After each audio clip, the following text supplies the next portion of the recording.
get some archery equipment today.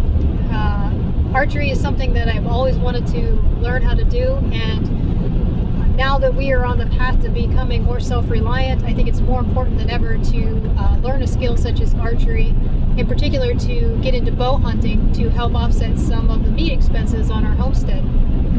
Any of you guys that have been following my journey so far know that I was raised in central Pennsylvania, the mountains of Pennsylvania, and I grew up eating venison as my primary source of meat. And I ate so much of it that I swore that I would never ever eat it again. And when I turned 16, I actually became vegetarian, and then I went vegan, and then I went raw vegan, and now here we are back full circle, and I'm getting into bow hunting.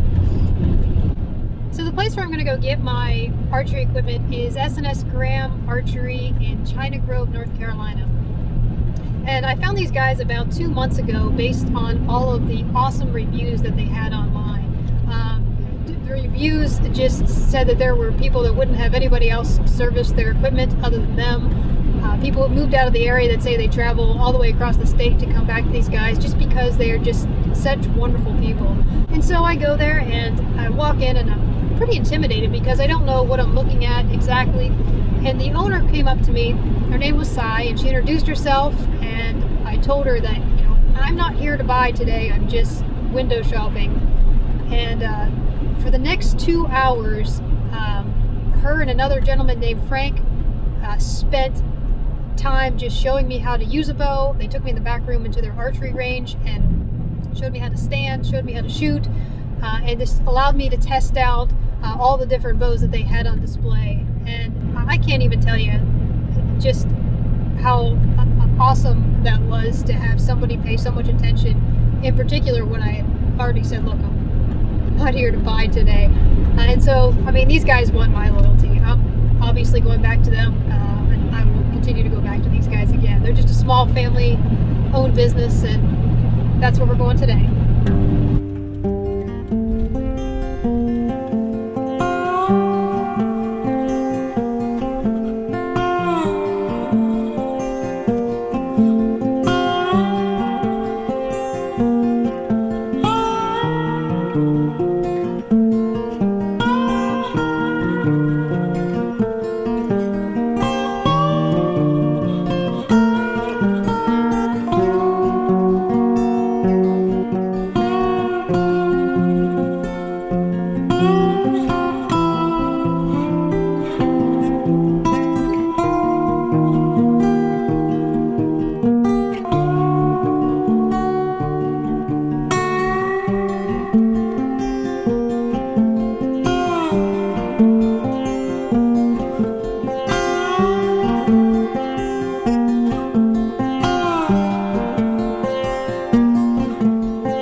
I have no idea what that lady just did, but clearly she's a ninja at archery.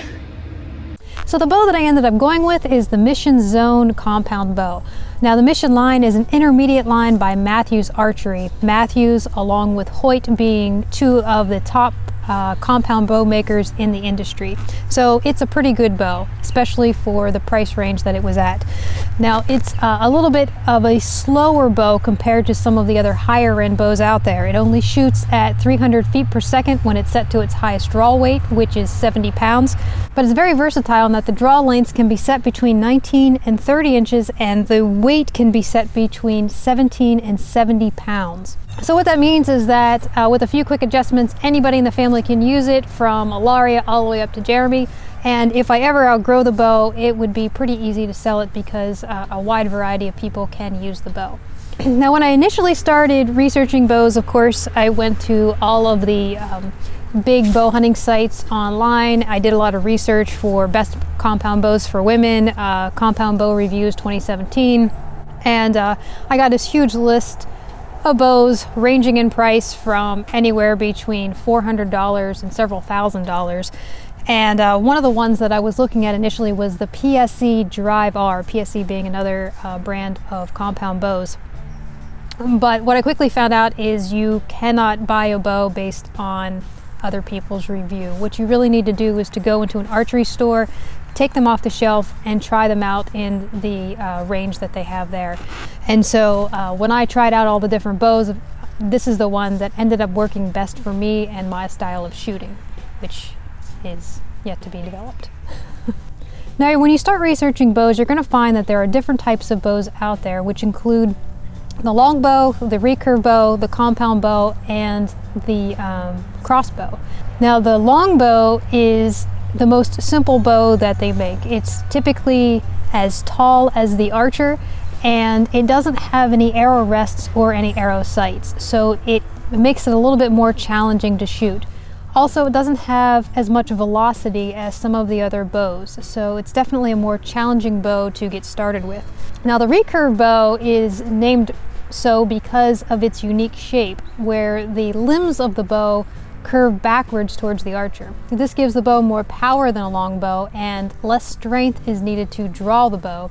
It's probably the most common type of bow for beginners, and likely what you probably used in your high school gym class. Now, the compound bow is fairly new technology compared to the other bows. It wasn't developed until around the 1960s, and it utilizes a series of cables and cams that help the archer achieve higher draw weights. On a long bow or on a recurve bow, you're going to hold the full draw weight while you're aiming, but with a compound bow, you only hold the full weight until the cam rolls over and goes past the let-off point.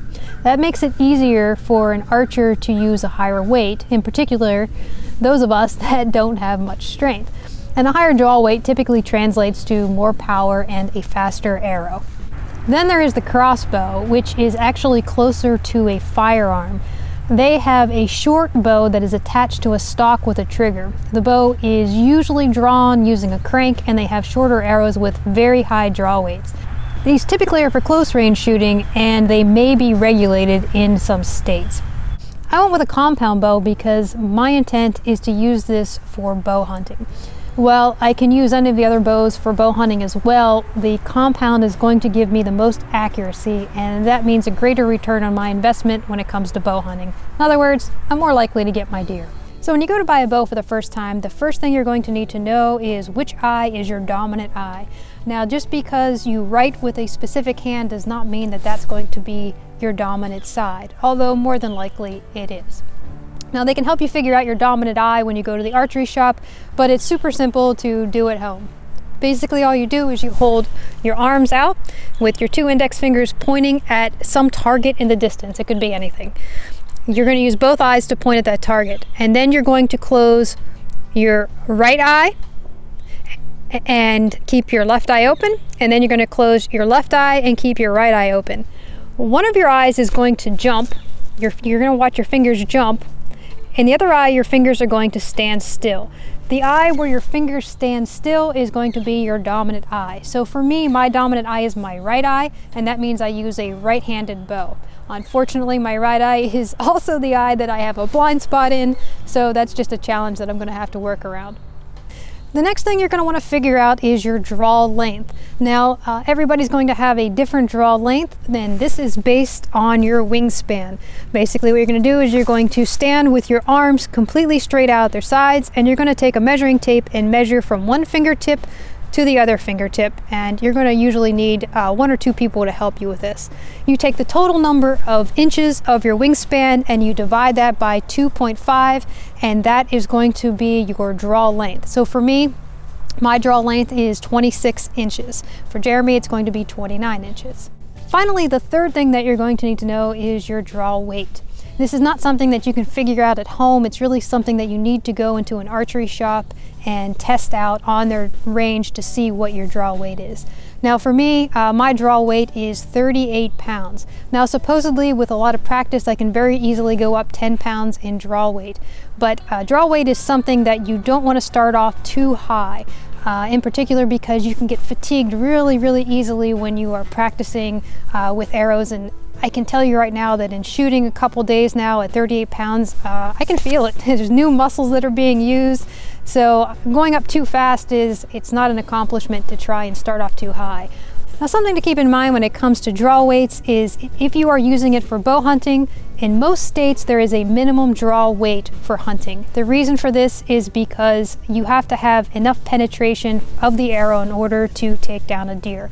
In the state of North Carolina, our minimum draw weight is 35 pounds. You're going to want to check with your local game commission to find out what your minimum draw weight is if you decide to get into bow hunting.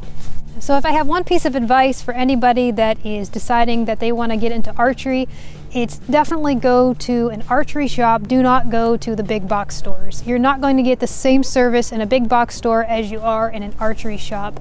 And you're not going to really save any money going to a big box store. It's really worth it to go into an archery shop. Also, most of the brand names, the better names in bows are not carried by the big box brands.